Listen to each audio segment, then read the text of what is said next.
Are you of sound mind? In the not-so-distant past, a revolution of sorts began.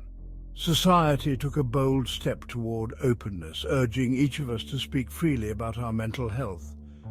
Break the stigma, they said. Share your truth. For many, this call to action was a lifeline, a chance to be heard, to heal, and to finally feel understood. And we did. Millions answered the call, sharing stories of anxiety, depression, trauma, our deepest fears and vulnerabilities laid bare. For the first time, it seemed that our voices, once silenced by shame and stigma, had found a platform. We believed that by sharing we were not only helping ourselves, but paving the way for a more compassionate society.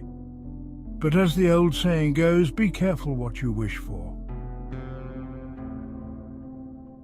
As the years passed, the encouragement to speak out became something more. It became expected, almost required. But what we didn't realize was that this openness, this vulnerability was being watched, documented. Our darkest moments, once shared in the spirit of understanding, were quietly being filed away. Then something began to change. Slowly, almost imperceptibly, the narrative shifted. Our own words, once celebrated, started to be used against us. Can we really trust someone who struggled with depression to make rational decisions, they asked? Isn't their judgment clouded by their anxiety?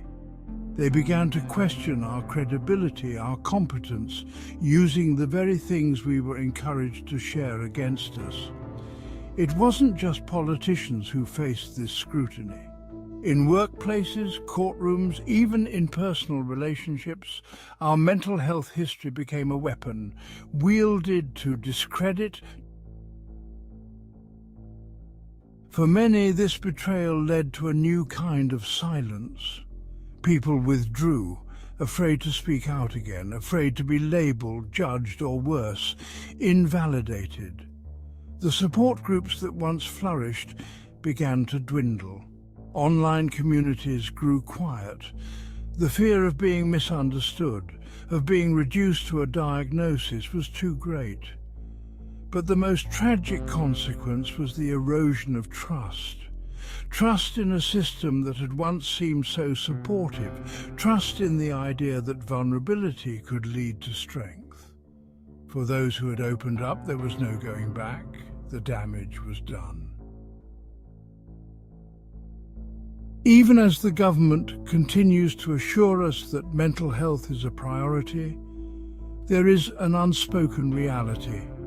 Our words, our stories, are no longer just our own. They are data points in a system that can and will use them as it sees fit. So now a question remains: what price are we willing to pay for speaking out? And how do we protect ourselves in a world where our most personal truths can be turned against us? In this near future, the line between openness and vulnerability has blurred, leaving us to wonder. When our voices are finally silenced, who will be left to speak for us? Thank you for watching. If you have enjoyed our content, please click like and hit that subscribe button. Maybe even tickle that little bell to keep you up to date with notifications of new content. Thanks.